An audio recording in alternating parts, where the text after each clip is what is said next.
guys, so today I wanted to tell you a little story that is very close to my heart about something that could have ended very badly and thankfully didn't. And I want to give a shout out to the people who helped to make sure that it had a happy ending. So, you know, sometimes being an immigrant, being an expat, it can be difficult, you know. You are a very long way from where you grew up. And sometimes that means letting go of things that are, you know, are important to you, were important to you. And one of the things that's always been really important to me over the years has been my car. Gosh, for years and years now, I'm trying to think when I first got her. I'll have to put that number up there, but I've had a car called Kitty. Now, don't chuckle too much, but she's a Ford Cougar, and I've had her for so many years. Before Kitty, I had a green Ford Puma, and in the UK, people always say that green cars are unlucky.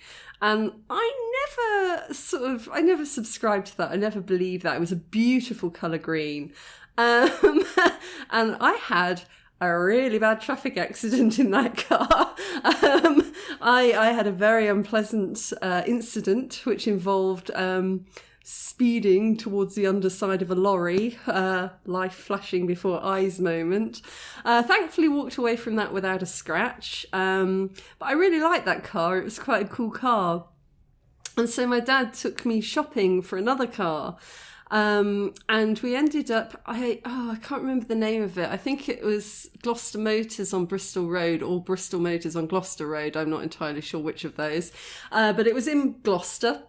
And it was the first car lot that we tried. And we walked in and I looked to the back of the car lot and I saw this car. I didn't know what it was at the time, but I just saw it sitting right at the very back of the car lot, really forlorn, you know.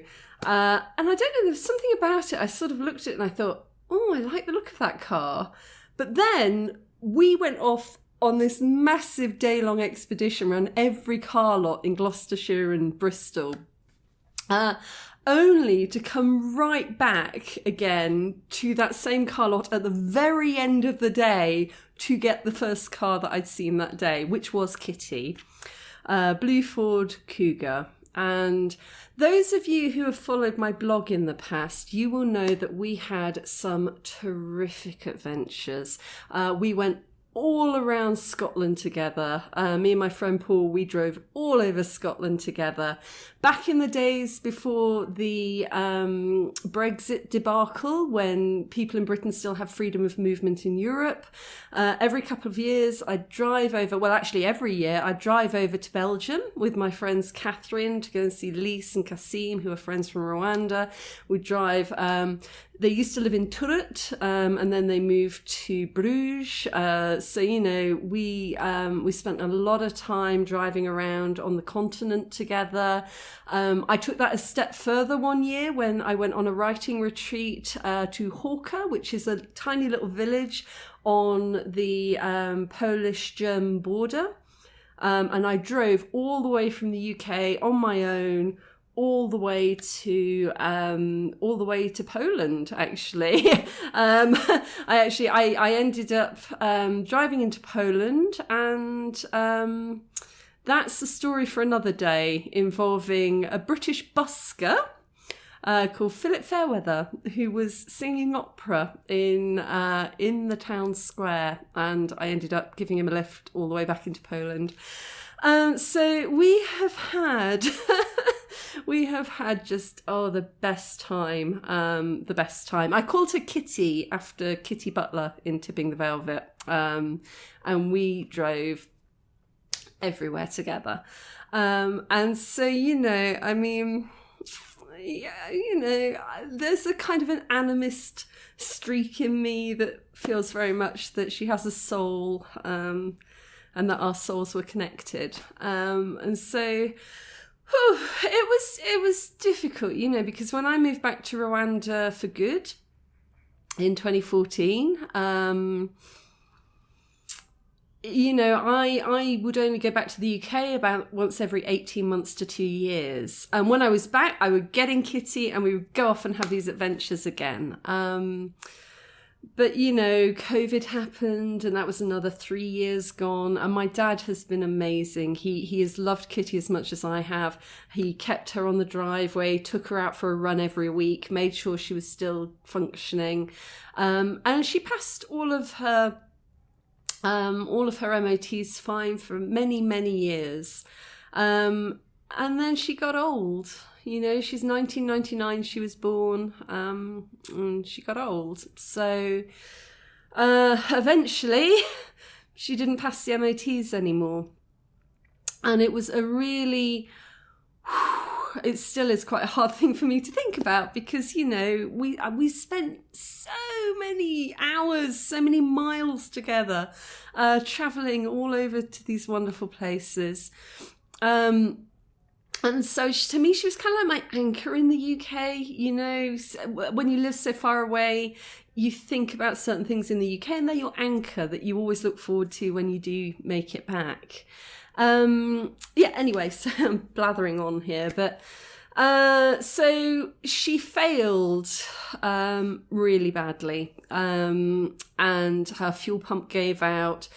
She has, because of the design of Cougars, she was collecting a lot of water in the boot. It was literally like car with a private swimming pool in the boot.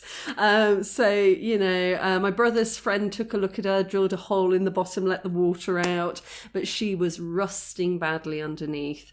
And, there are some forms of Ford Cougar that are quite collectible. Because there aren't very many of them left on the road anymore.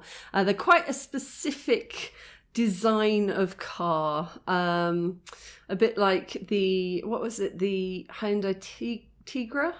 They came out around the same time as that, and they were two cars that just had a very, very specific image that was quite unusual, that, not the standard box-shaped car that everything else tends to be. So they were very, very recognisable, and there are some collectible varieties, but she was not one of them. She was not worth a lot of money, even though over the years, several people did come up and offer not bad sums of money to take her off my hands, but I wasn't ready to part with her. So I was never going to sell her. And eventually she just wore down. And so it got to the point where I took her around several different mechanics when I was back in the UK over Christmas. And the news wasn't good for any of them. We were looking at around $3,000, well, 2.5 to $3,000 to fully refurbish her. And of course, if I had been living in the UK and she was going to continue to be the car that I drove, I wouldn't have questioned it. I would have paid that to save her. But given the fact that I don't know when I will be back in the UK or if I will ever move back to the UK to live for good, it was a lot of money for something I would only see her every couple of years. So, and my family who love her as well and know how precious she is, we had a sit down. There was a very practical conversation about it. And we were looking at about 100 to 150 quid for scrap. So, if somebody comes, takes her away for scrap and gives you 100, 150 quid. And that was really the best scenario that we were looking at. But I wasn't quite ready to do that. I thought about it and I was like, no. There has to be another way. And so I went online, I put my researching cap on, and I found the UK Ford Cougar Appreciation Society. Yay! So apparently I am not the only person who is absolutely batty over these cars, who thinks that they just look really smart. And I went in there and I basically told everybody my story, and said, look, this is what's happened. And I guess I was hoping that somebody might, I was hoping somebody might take her on as a long-term fixer-upper project, which was a lot to ask because the amount of work that she needed on the rust, on the fuel pump, on everything that was falling apart was a lot. I mean, when the fuel pump gave out just after I left the UK, that meant she couldn't even be driven. So the MOT is still valid till November, but, you know, she isn't drivable, so I couldn't even deliver her to somebody. It would have been a tow truck situation. So I was thinking it was a long shot. I did not think that anybody would go, oh yeah, actually go on then. I'll take this on. But I underestimated the love for these cars, and a wonderful, wonderful man called Graham Hyvee stepped up and he said, sure, I'm a mechanic. I love these cars. I would love to take her on as a long-term fixer-upper project. And that's what we did. We got a tow truck and she went from our friend, who's also called Graham Nobsey in Northamptonshire, all the way up to Blackburn to Graham Hyvee. And since she's gone, I've had like updates. Graham's been sending me pictures. First one was he cleaned her completely, thoroughly, full valet, and she went from being really a bit cobwebby and dusty and awful to being sparkly, shiny looking new. And I've just got a message from him today saying that the fuel pump has been done. He's just cleaning out the fuel lines, and then she's likely to be back on the road. And I can't thank Graham enough. Honestly, I had a very tearful conversation with him on the phone. He's just been the most beautiful, brilliant person. Sorry, I'm getting a bit emotional talking about this.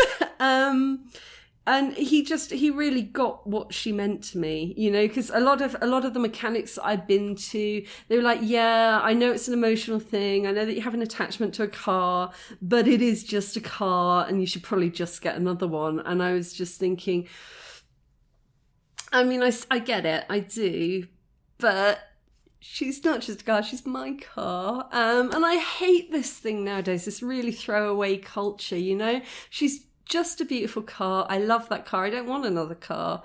And although I don't need a car at the moment because I don't live in the UK and I'm not driving, I didn't want to just throw her away because, like, you're throwing away all the memories as well. I remember this years and years ago. I drove around Australia. Well, I didn't drive at the time, but my partner drove, and we went all the way around Australia for a year. We did the 90 miles straight, the Nullarbor from like East Australia to West Australia. We drove all over Australia, and we had a car called Grace at the time, and she was she probably shouldn't have been on the road, but she was. There was one point my partner was going down this hill, and the gear stick came out in his hand. So that wasn't good. But anyway, we'd done all of that driving, and by the time we finished driving across Australia, Grace was on her final legs.